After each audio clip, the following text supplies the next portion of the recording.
শুরুতেই জানিয়ে দেব শিরোনামগুলো। শিক্ষামন্ত্রীর পদত্যাগ ছাড়া যন্তর মন্তর ছাড়বেন না বিক্ষোভকারীরা, হুঁশিয়ারি সিজেপির।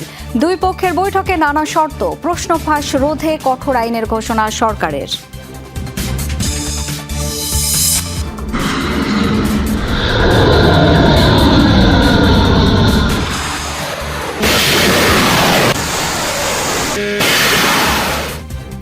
ইরান জুড়ে ব্যাপক হামলা যুক্তরাষ্ট্রের, নিহত কমপক্ষে 4। তেহরানের সামরিক সক্ষমতা পুরোপুরি ধ্বংসের দাবি ট্রাম্পের, আরও কঠোর পরিণতির হুঁশিয়ারি।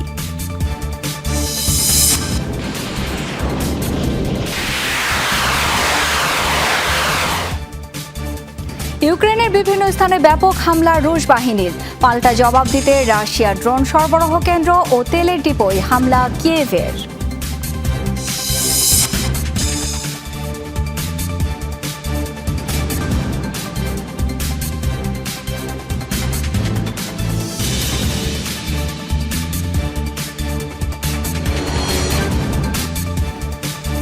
এতক্ষণ শিরোনামগুলো দেখছিলেন। আন্তর্জাতিক সব শীর্ষ খবর নিয়ে আপনাদের সাথে আছি আমি শাওন দত্ত। জানাবো বিস্তারিত। সরকারের আলোচনার ডাকে সাড়া দিলেও নিজেদের অবস্থানে অনড় ভারতের আন্দোলনকারীরা। স্পষ্ট জানিয়েছেন, শিক্ষামন্ত্রীর পদত্যাগ ছাড়া বন্ধ হবে না যন্তর মন্তরের কর্মসূচি। এদিকে চাপের মুখে অনেকটাই নমনীয় অবস্থান প্রধানমন্ত্রী নরেন্দ্র মোদীর। মধ্যরাতে ভিডিও বার্তায় জানালেন, প্রশ্ন ফাঁস রোধে কঠোর আইন করবে তার সরকার। এদিকে এরই মধ্যে দায়িত্ব থেকে সরিয়ে দেওয়া হয়েছে দেশটির শিক্ষা সচিব বিনীত যোশীকে। ভারতের কেন্দ্রীয় মন্ত্রী জেপি নাড্ডা ও জিতেন্দ্র সিং এর উপস্থিতিতে বৃহস্পতিবার মধ্যরাতে টানা ২৬ দিনের অনশন ভাঙেন আলোচিত পরিবেশকর্মী সোনাম ওয়াংচুক। তার দাবি, সরকার দাবি পূরণের আশ্বাস দেয় নিয়েছেন এই পদক্ষেপ। এর ঠিক কিছুক্ষণ আগে আকস্মিক ভিডিও বার্তা ভারতের প্রধানমন্ত্রী নরেন্দ্র মোদীর। নীরবতা ভেঙে সুর নরম করে জানালেন, প্রশ্ন ফাঁস রোধে যত দ্রুত সম্ভব কঠোর আইন করার প্রস্তুতি নিচ্ছে সরকার। প্রশ্ন ফাঁসকারীদের দ্রুত বিচার করতে ফাস্ট ট্র্যাক কোর্ট গঠনের নির্দেশ দিয়েছি। দ্রুত বিচার ও কঠোর শাস্তির বিধান সহ একটি প্রস্তাব নিয়ে মন্ত্রিসভায় আলোচনা হবে। পরে যত দ্রুত সম্ভব পার্লামেন্টে চূড়ান্ত বিল পাশের জন্য পদক্ষেপ নেওয়া হবে। এখনও যন্তর মন্তরে অবস্থান হাজার হাজার আন্দোলনকারীর। তবে সরকারের আহ্বানে সাড়া দিয়ে আলোচনায় বসতে রাজি হয়েছে ককরোচ জনতা পার্টির প্রতিনিধিরা। বৈঠক হবে নিরপেক্ষ ভেন্যু কনস্টিটিউশন ক্লাব অব ইন্ডিয়ায়। যদিও তাদের অনড় অবস্থান, শিক্ষামন্ত্রীর পদত্যাগ সহ সব দাবি না মানা পর্যন্ত চলবে আন্দোলন।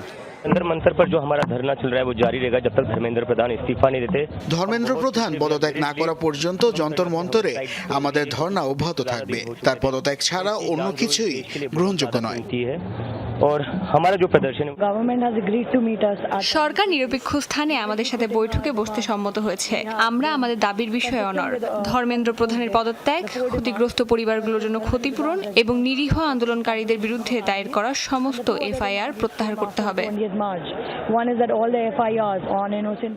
চাপের মুখে শিক্ষা সচিব বিনীত যোশীকে পদ থেকে সরিয়ে দিয়েছে বিজেপি সরকার। তার পরিবর্তে দায়িত্ব দেওয়া হয়েছে নরেশ পাল গাংওয়ারকে। মোস্তফা মাহমুদ, যমুনা নিউজ। দর্শক, দিল্লির বিক্ষোভের ঢেউ লেগেছে পশ্চিমবঙ্গেও। সেই পরিস্থিতি আমরা জেনে নিতে চাই। এই মুহূর্তে কলকাতা থেকে আমাদের সাথে যোগ দিচ্ছেন সহকর্মী সুকান্ত চট্টোপাধ্যায়। সুকান্ত, এই মুহূর্তের পরিস্থিতি একটু আপনার কাছ থেকে জানতে চাই, কি দেখছেন আপনি সেখানে?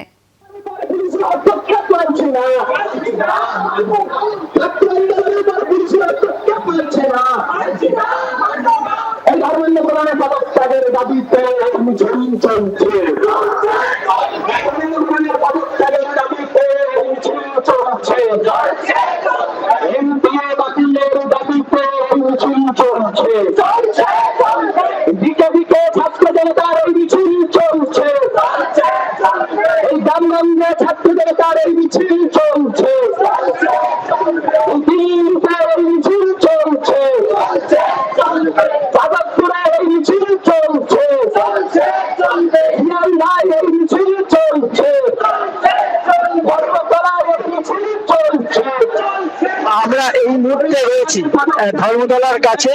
মিছিল শিয়ালদা স্টেশন চত্বর থেকে শুরু হয়েছে। বহুদিন পর কলকাতার রাজপথ এইরকম কিন্তু একটি বিক্ষোভ মিছিলের সাক্ষী থাকলো, এবং সব থেকে বড় কথা যে বামপন্থীদের ছাত্র সংগঠনের ডাকে এই মিছিল, ভারতবর্ষের কোনো রাজ্যেই তারা কিন্তু কোনো ক্ষমতায় নেই, তা সত্ত্বেও কিন্তু এই যে লক্ষ লক্ষ ছাত্র ছাত্রী এবং সাধারণ মানুষ এই মিছিলে অংশ নিয়েছে, মূলত যে নিট যে প্রশ্নপত্র ফাঁস শুধু নয়, বা ধর্মেন্দ্র প্রসাদের যে অপসারণ সেই দাবি নয়, গোটা বিজেপি সরকারের যে দেশ জুড়ে যে নানা রকম অপকর্ম চলছে তার বিরুদ্ধে মূলত ছাত্র সমাজ শুধু নয়, সাধারণ মানুষের জনস্ফূর্ত একটা ক্ষোভের চিত্র দেখা যাচ্ছে কলকাতার রাজপথে। গতকালই দিল্লির যে যন্তর মন্তরের যে অভিযান, সেই অভিযান যে এইভাবে আজকে কলকাতায় আছড়ে পড়বে, সেটা কিন্তু এই রাজ্যের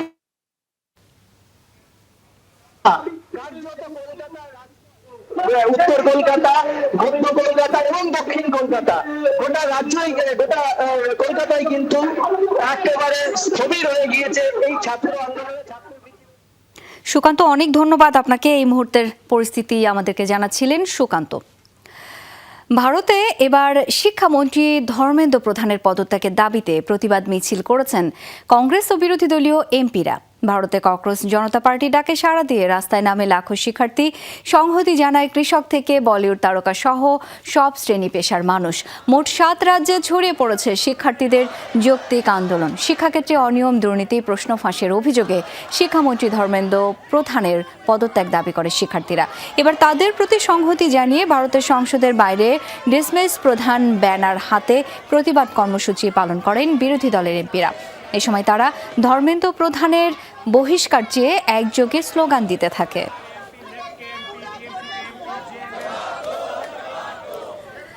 মোদি বিরোধী স্লোগানে উত্তাল ভারত।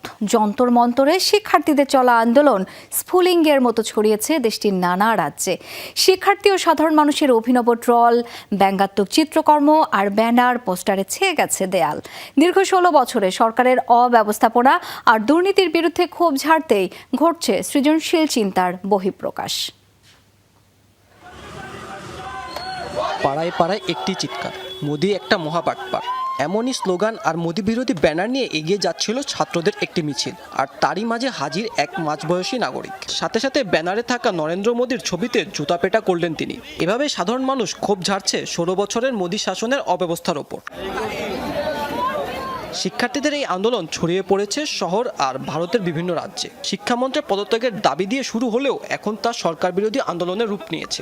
এসব বিক্ষোভে দেখা মিলেছে মোদি বিরোধী নানা স্লোগান, পোস্টার, ব্যানার আর প্লেকার্ডের, যেখানে উঠে এসেছে জেনজিদের সৃজনশীলতা। মোদি যখন ভয় পায় তখনই হিন্দু মুসলিমের দাঙ্গা লাগায়। এই স্লোগানটি বেশ জনপ্রিয় হয়ে উঠেছে এই আন্দোলনে। 56 ইঞ্চির চওড়া বপু দাবি করা নরেন্দ্র মোদি, সেটাও বাদ যায়নি শিক্ষার্থীদের সমালোচনার পেন্সিল থেকে। শুধু তাই নয়, আন্দোলনকারীদের এক অংশ আবার অমিত শাহ, নরেন্দ্র মোদি আর ধর্মেন্দ্র প্রধানের ছবি নিয়ে শেষকৃত্যের শ্মশানযাত্রাও করে। বিজেপি সরকারের প্রতি ক্ষোভ এতটাই বেড়েছে যে দলটির প্রতীক আর মোদির ছবি দিয়ে বানানো হচ্ছে পাপোশ, আর তা রাখা হয়েছে দরজার সামনে। পাশাপাশি দেয়ালে স্থান পেয়েছে মোদি ও বিজেপি বিরোধী লেখা ও গ্রাফিতি। অনলাইনে চলছে মোদি সরকারের সমালোচনা, মিম আর ট্রোলে ভরে গেছে সামাজিক মাধ্যম। তুলোধুনো করা হচ্ছে বিজেপির শীর্ষ দলীয় নেতাদের। এসব ব্যঙ্গাত্মক ছবি বিজেপি শাসনের যে ব্যর্থতা ও তাদের ওপর যে চাপা ক্ষোভ তা ফুটিয়ে তুলছে। সরকারের নানামুখী নিপীড়নে ভারতের মানুষ কতটা ক্ষুব্ধ তারই বহিঃপ্রকাশ ব্যঙ্গচিত্র আর স্লোগানগুলো। শিক্ষা, কৃষি, বাণিজ্য সহ সব খাতের দুর্নীতিতে জর্জরিত দেশটি। এসব ইস্যু উঠে এসেছে এবারের আন্দোলনে। মূলত শিক্ষার্থীরা বিক্ষোভ শুরু করলেও আন্দোলন বেগবান করতে যোগ দিচ্ছে বিভিন্ন শ্রেণী পেশার আর ধর্মের মানুষ। মাহমুদ সাকিব, যমুনা নিউজ। ইরান যুক্তরাষ্ট্র সংঘাতে নতুন করে উত্তেজনা ছড়িয়েছে মধ্যপ্রাচ্যে। টানা 13তম দিনের মতো ইরানে বিমান হামলা চালিয়েছে যুক্তরাষ্ট্র। মার্কিন আগ্রাসনে কমপক্ষে 4 জন প্রাণ হারিয়েছেন। পাল্টা হামলা অব্যাহত রাখার ঘোষণা দিয়েছে তেহরান। এদিকে ইরানকে আরও কঠোর পরিণতি ভোগ করতে হবে বলে হুঁশিয়ারি মার্কিন প্রেসিডেন্ট ডোনাল্ড ট্রাম্পের। ইরানের সামরিক সক্ষমতা পুরোপুরি ধ্বংস হয়ে গেছে বলে দাবি করেন তিনি। মধ্যপ্রাচ্যে যুদ্ধের আগুন আরও ছড়িয়ে পড়ছে। টানা 13তম রাতেও ইরানের বিভিন্ন সামরিক স্থাপনায় বিমান হামলা চালিয়েছে যুক্তরাষ্ট্র। মার্কিন সেন্ট্রাল কমান্ড জানিয়েছে ড্রোন ঘাঁটি, সামরিক কমান্ড সেন্টার এবং নজরদারি অবকাঠামো ছিল এসব হামলার লক্ষ্য।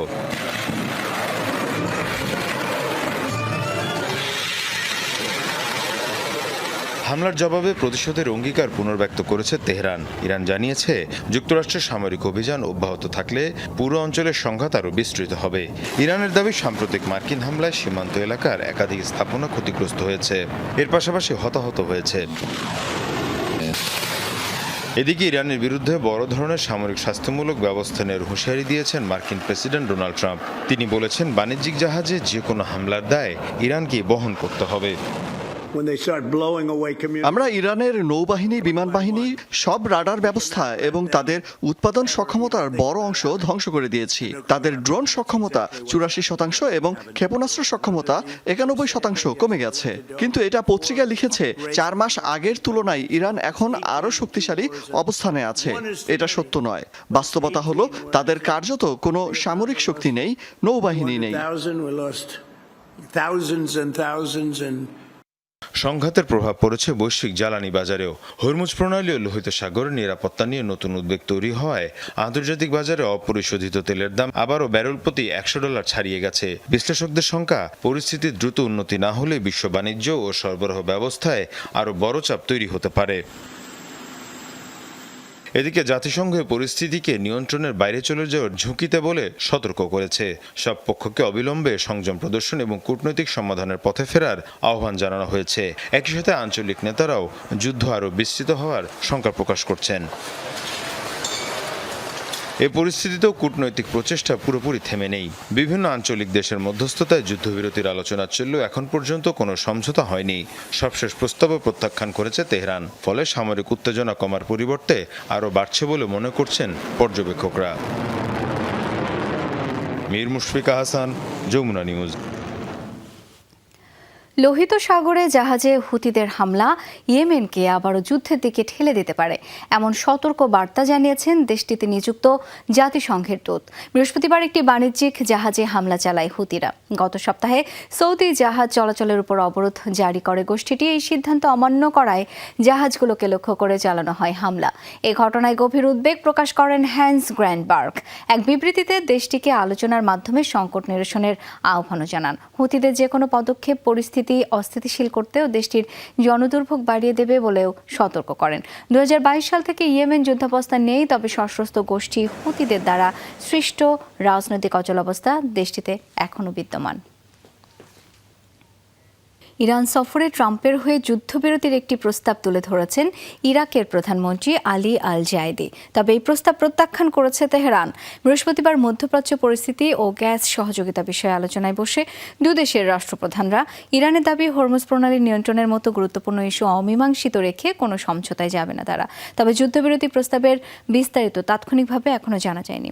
এর আগে ইরান সফরের ঠিক আগে যুক্তরাষ্ট্র সফরে ট্রাম্পের সাথে বৈঠক করেছেন ইরাকের প্রধানমন্ত্রী। আল আকসা মসজিদ প্রাঙ্গণে ইসরায়েলি সেনা ও ইহুদিদের অনুপ্রবেশের ঘটনায় তীব্র নিন্দা জানিয়েছে বিভিন্ন আরব ও মুসলিম দেশ। যৌথ বিবৃতি দিয়েছে মিশর, ইন্দোনেশিয়া, জর্ডান, পাকিস্তান, কাতার, সৌদি আরব, তুরস্ক এবং সংযুক্ত আরব আমিরাত। দেশগুলো বলছে ইসরায়েলি পুলিশের নিরাপত্তায় পরিচালিত এই পদক্ষেপ উস্কানিমূলক। এর পাশাপাশি এটি চরমপন্থাকে উস্কে দিয়ে মধ্যপ্রাচ্যে শান্তি প্রতিষ্ঠার প্রচেষ্টাকে বাধাগ্রস্ত করছে। তারা জেরুজালেমের পবিত্র স্থানগুলোর ঐতিহাসিক ও আইনি স্থিতাবস্থা বজায় রাখার আহ্বান জানিয়েছে। পাশাপাশি আল আকসায় আরোপিত বিধিনিষেধ প্রত্যাহার এবং আন্তর্জাতিক সম্প্রদায়কে ইসরায়েলের বিরুদ্ধে কার্যকর পদক্ষেপ নেওয়ার আহ্বান জানিয়েছে। পাল্টাপাল্টি হামলায় আরও উত্তপ্ত হয়ে উঠেছে রাশিয়া ইউক্রেন রণক্ষেত্র। গত 24 ঘন্টায় ইউক্রেনের বিভিন্ন সামরিক বন্দর, ড্রোন উৎপাদন কেন্দ্র, জ্বালানি স্থাপনা ও ইউক্রেনীয় সেনাদের অবস্থানে ব্যাপক হামলা চালিয়েছে মস্কো। অন্যদিকে রাশিয়ার ধারাবাহিক হামলা প্রতিহত করা হয়েছে দাবি ইউক্রেনের। পাশাপাশি রুশ সেনাদের অবস্থান, ড্রোন সরবরাহ কেন্দ্র এবং একটি তেলের ডিপোতে আঘাত হানে কিয়েভ। জোরালো হামলা পাল্টা হামলায় নতুন মাত্রা পেয়েছে রাশিয়া ইউক্রেন যুদ্ধ। আরও বাড়ছে যুদ্ধের তীব্রতা। একদিকে নতুন এলাকা দখলের দাবি করছে রাশিয়া, অন্যদিকে রাশিয়ার অভ্যন্তরে একের পর এক ড্রোন হামলা চালিয়ে পাল্টা জবাব দিচ্ছে ইউক্রেন। রাশিয়ার দাবি বেলিৎস্কয় শহরের নিয়ন্ত্রণ এখন তাদের হাতে। একই সঙ্গে ওডেসার সামরিক বন্দর, ড্রোন উৎপাদন কেন্দ্র, জ্বালানি স্থাপনা ও ইউক্রেনীয় সেনাদের অবস্থানে ব্যাপক হামলা চালানোর কথাও জানিয়েছে মস্কো। এছাড়া শত শত ইউক্রেনীয় ড্রোন ভূপাতিত করার দাবিও করেছে রাশিয়া। এদিকে ইউক্রেনের দাবি, গত 24 ঘন্টায় দুপক্ষের মধ্যে 250-র বেশি লড়াই হয়েছে।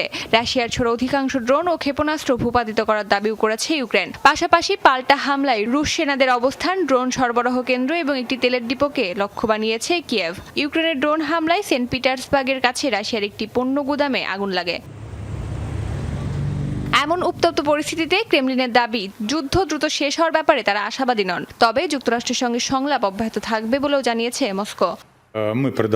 যুদ্ধ দ্রুত শেষ হবে এমন প্রত্যাশা আমার নেই, তবে যোগাযোগ অব্যাহত রয়েছে আর সেটি সবসময় ইতিবাচক। যুক্তরাষ্ট্রের সঙ্গেও আলোচনা চলছে। উভয় পক্ষেরই হামলার পরিধি বাড়তে থাকায় শান্তি আলোচনার সম্ভাবনা আরও অনিশ্চিত হয়ে পড়েছে। অস্মিতা বিশ্বাস, যমুনা নিউজ। যুক্তরাষ্ট্রের নতুন নিষেধাজ্ঞার মধ্যেই 6 মাস ব্যাপী সামরিক মহড়া শেষ করেছে কিউবার সেনাবাহিনী। মধ্য কিউবার মাতানসাস সামরিক অঞ্চলে অনুষ্ঠিত এই মহড়ায় অংশ নেন প্রায় 300 কর্মকর্তা। পদাতিক বিশেষ বাহিনী, আর্টিলারি ও আকাশ প্রতিরক্ষা ইউনিটের সমন্বয়ে পরিচালিত মহড়া শেষে কৃতিত্বপূর্ণ কর্মকর্তাদের পদক ও বিশেষ সম্মাননা দেওয়া হয়। কিউবার দাবি, যুক্তরাষ্ট্রের সম্ভাব্য সামরিক হুমকির প্রেক্ষাপটে দেশটির বিভিন্ন অঞ্চলে এই ধরনের মহড়া চালানো হচ্ছে। এরই মধ্যে কিউবার জ্বালানি, আর্থিক ও বিদেশে চিকিৎসা সেবা খাত সংশ্লিষ্ট 9টি প্রতিষ্ঠান এবং 2 ব্যক্তির বিরুদ্ধে নতুন নিষেধাজ্ঞা দিয়েছে যুক্তরাষ্ট্র। মার্কিন প্রশাসনের ধারাবাহিক চাপের কারণে দেশটিতে জ্বালানি সংকট ও বিদ্যুৎ বিভ্রাট আরও তীব্র হয়েছে। সময়ের সাথে সাথে আরও ভয়াবহ রূপ ধারণ করছে ফ্রান্সের দাবানল। নতুন করে 2টি এলাকা থেকে সরিয়ে নেওয়া হয়েছে প্রায় 30,000 মানুষকে। শুধুমাত্র বর্দো অঞ্চলে পুড়ে গেছে 3,000 হেক্টরের বেশি এলাকা। এদিকে কর্তৃপক্ষ জানিয়েছে, তীব্র দাবদাহের কারণে সৃষ্টি হয়েছে খরা, যা থেকে ছড়িয়ে পড়ছে দাবানল, যা গত 2 দশকের সকল রেকর্ডকে ছাড়িয়ে গেছে। দাও দাও করে জ্বলছে আগুন। লালচে কমলা রঙের আগুনের আভা আর তীব্র তাপে চারপাশ যেন নরককুণ্ডে পরিণত হয়েছে। এই ধ্বংসলীলার মাঝেই জীবনের ঝুঁকি নিয়ে আগুন নেভাতে কাজ করে যাচ্ছে ফায়ার সার্ভিস কর্মীরা। স্পেনের পাশাপাশি দাবানল ভয়াবহ রূপ নিয়েছে ফ্রান্সেও। দেশটির দক্ষিণ পশ্চিমাঞ্চল জুড়ে চলছে আগুনের তাণ্ডব। এর মধ্যে পরিস্থিতির সবচেয়ে অবনতি হয়েছে লা কেফের এলাকায়। এলাকাটি ছাড়তে বাধ্য হয়েছে প্রায় 10,000 পর্যটক সহ স্থানীয় মানুষ। বালিয়াড়ি, সাইকেল চালানোর সুন্দর পথ ও ঝিনুকের জন্য বিখ্যাত এই শহর অবসর সময় কাটানোর জন্য ফ্রান্সের তারকাদের কাছে জনপ্রিয় স্থান এটি। প্রাণপ্রিয় শহরকে এভাবে ধ্বংস হতে দেখে আমার হৃদয় ভেঙে যায়। বসবাসের জন্য অন্যতম মনোরম একটি জায়গা এভাবে ধোঁয়ায় বিলীন হতে দেখা সত্যি বেদনাদায়ক। আগুনটি খুব দ্রুত গতিতে ঘন পাইন গাছের বনে ছড়িয়ে পড়ে। আরকাচন উপসাগরীয় এলাকায় পুড়ে যায় 8,500 একর ভূমি। ধ্বংস হয়ে গেছে 3টি বাড়ি ও একটি ক্যারাভান। মে মাস থেকে পরপর 3টি তাপপ্রবাহে নদীনালা শুকিয়ে দাবানলের প্রকোপ বাড়িয়ে দিয়েছে। মাসের শুরুতেও বিখ্যাত ফন্টেনব্লু বনের 10 ভাগ এলাকা ক্ষতিগ্রস্ত হয়েছে। উত্তরের অঞ্চলগুলোতে এই ধরনের অগ্নিকাণ্ডের ঘটনা বিরল।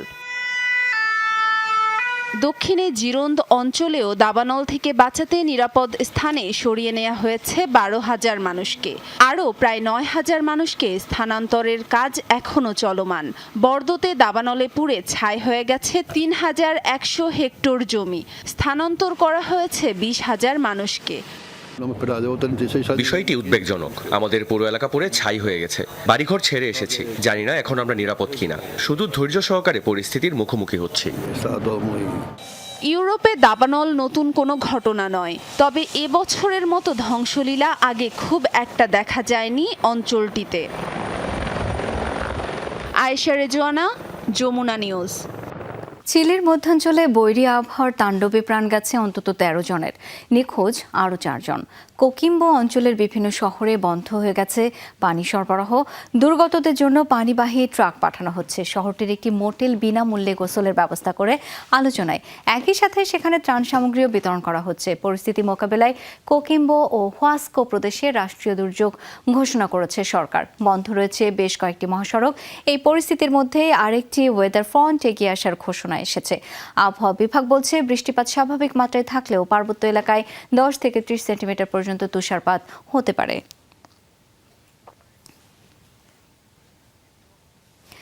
দর্শক, যমুনা আইডিয়াসকে পর্যন্তই। ধন্যবাদ এতক্ষণ সাথে থাকার জন্য।